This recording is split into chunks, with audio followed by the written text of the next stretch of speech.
distingués collègues, je tiens aussi à féliciter sincèrement notre commission ECOFIN pour le travail abattu en peu de jours. J'ai certes participé, mais je me réserve le droit de poser et de formuler quelques observations, pas sur le fond. D'abord, la première observation, qui n'a rien à voir avec ce que le texte nous a été présenté. Nous avons écouté le chef de l'État hier et bien sûr, son discours n'est pas suivi des débats. Ce n'est pas le débat que je précise pour le discours du chef. Mais quand nous le confrontons à notre budget, on a l'impression qu'on est dans deux pays. Certains éléments du chef de l'État ne se retrouvent pas ici et ne sont pas budgétisés. Ça, c'est une observation globale au gouvernement de savoir incorporer ça peut-être dans l'avenir. Nous ferons des suivis et des propositions là-dessus. Je prends un exemple seulement des routes et de certes, quand vous prenez les kilomètres et les montants, vous ne retrouvez pas ça ici.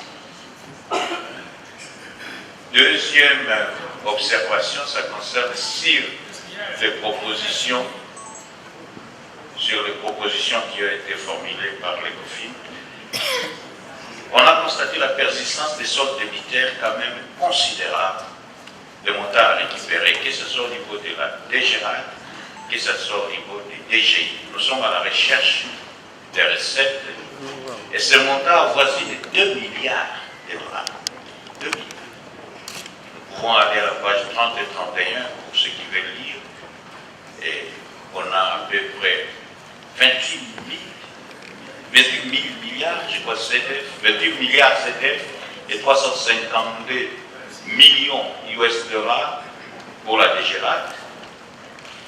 Important pour des dossiers en instruction de près d'1 milliard de dollars. Quand vous mélangez les deux, vous êtes presque à 1,5 milliard. Et quand vous allez à la DGI, page 31, important litige en cours, 500 milliards. Je crois qu'il y a lieu d'initier une enquête sérieuse si cette léthargie à mobiliser le fonds. Ça fait 2 milliards qu'on laisse comme ça et c'est beaucoup d'argent. Ça, c'est une recommandation. Deuxième observation concernant la recommandation, c'est à la page 32. 32, où on propose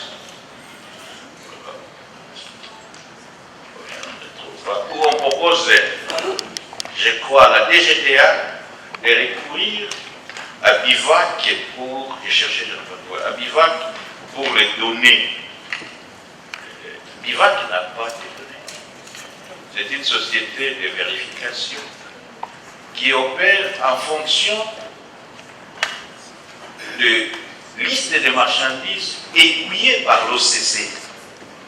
Aiguillées par l'OCC qui le rémunère parce qu'à suite à la convention qu'ils avaient signée, autour de 40% sur cette liste-là, sur le 2% CIF que OCC récupère.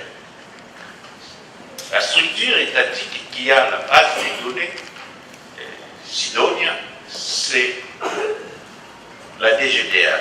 Alors on ne peut pas recommander à la société DGDA d'aller suivre des données fiables BIVAC qui lui sont aiguillées par la structure.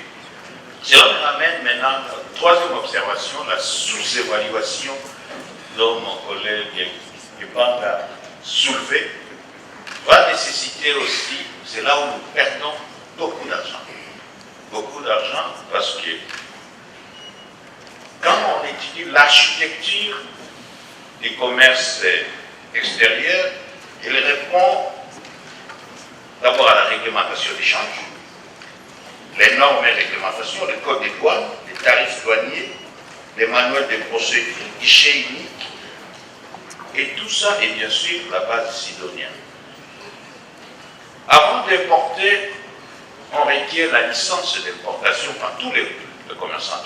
C'est la souscription des devises. Mais quand ils arrivent au niveau de la douane, ils n'utilisent plus la souscription, la licence d'importation, ils font maintenant le système déclaratif. Et c'est là où la minoration s'effectue, parce que en minorant, qu'est-ce que le commerçant court? Il court seulement 2% de pénalité pour 10% au commerce extérieur comme pénalité.